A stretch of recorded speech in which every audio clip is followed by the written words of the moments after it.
তাই senior politician এবং political party নিয়ে কথা বলার ক্ষেত্রে সকল ছাত্র নেতাকে অত্যন্ত সতর্ক হইতে হবে। কোনো ফাইজলামি করবার সুযোগ কিন্তু নাই।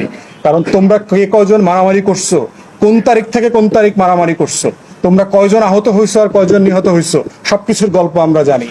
তাই তারেক রহমান সম্পর্কে অবশ্যই সমালোচনা করবার অধিকার আছে সবার রাজনীতি হিসাবে, কিন্তু তারেক রহমানকে অথবা কোনো রাজনৈতিক দলের নেতাকর্মীকে হেয় করে কথা বলার কোনো রাইট নাই। কিন্তু এর মানে এটা না যে কোনো রাজনৈতিক নেতাকর্মীর সমালোচনা করা যাবে না। তার ব্যাপারে যেটা বলা হয়েছে, উনি ছাত্রদের ভাষায় কথা বলছেন। ছাত্রদের এই আন্দোলনে তো বিএনপির রোল ছিল। বিএনপির মহাসচিব বলেছেন যে এই জুলাই আগস্টের গণহত্যায় বিএনপির 200-র উপর নেতাকর্মী মারা গেছে। তো ছাত্রদের ভাষায় কথা বলা মানে এটা কি ধরনের কথা? তত আমরা মনে করি যে কথা বলার ক্ষেত্রে সতর্ক হইতে হবে।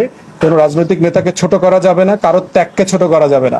মাদ্রাসারও শত শত মানুষ শহীদ হয়েছেন, কওমি মাদ্রাসার, আলিয়া মাদ্রাসার, জামাতের, শিবিরের, হেফাজতের, প্রত্যেকের অবদানকে শ্রদ্ধার সাথে স্মরণ করতে হবে আমাদের এই আন্দোলনে। এটা কোনোভাবে ছোট করবার সুযোগ নাই। সাংবাদিকরা দায়িত্ব পালন করতে গিয়ে 4জন না 6জন সাংবাদিক শহীদ হয়েছেন। তো অতএব প্রত্যেকের অবদানকে গুরুত্ব সহকারে দেখতে হবে। একক কোনো ভিত্তির উপরে আন্দোলন হয় নাই, এটা যেন সবার মনে থাকে। এই আন্দোলনটা সারা বাংলাদেশ মিলে আন্দোলন করেছে। 3 সপ্তাহে 3.5 জন এসে আন্দোলন করে নাই। ঢাকা বিশ্ববিদ্যালয় থেকে শুরু করে পাবলিক ইউনিভার্সিটির 19 জুলাই পর থেকে তেমন কোনো কন্ট্রিবিউশন নাই। এই আন্দোলনটা ক্যারি আউট করেছে প্রাইভেট ইউনিভার্সিটি, জাতীয় বিশ্ববিদ্যালয়ের ছেলেমেয়েরা এবং মাদ্রাসার ছাত্ররা।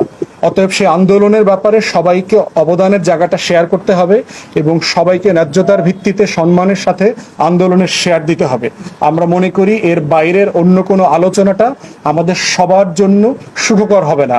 তারেক রহমানের ব্যাপারে একজন সমন্বয়ক বলেছেন যে উনি ছাত্রদের ভাষায় নাকি কথা বলছেন। প্রশ্ন হচ্ছে, দেশের সবচেয়ে গুরুত্বপূর্ণ রাজনৈতিক দলের সবচেয়ে সিনিয়র নেতার ব্যাপারে কথা বলার ক্ষেত্রে সবাইকে খুব সতর্ক হতে হবে।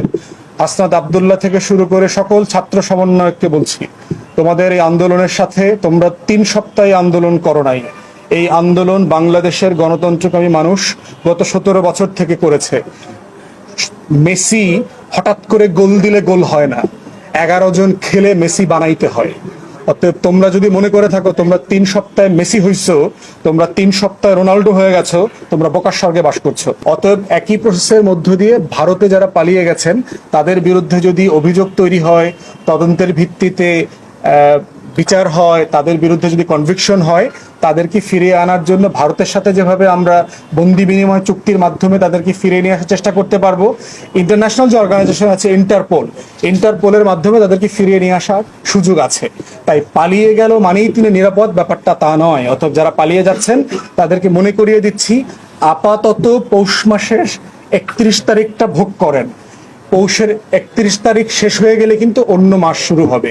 তো সেই মাসও আসবে, আপনাদেরও বিচার হবে, আপনাদেরকেও আমরা প্রিজন ভ্যানে করে ওই পার থেকে এই পারে নিয়ে আসবো। সেই দিনের অপেক্ষায় জাতিকে সচেতন থাকতে হবে, বিচারের দাবি তুলতে হবে এবং আমাদের যে কাজ সেই কাজ অব্যাহত রাখতে হবে।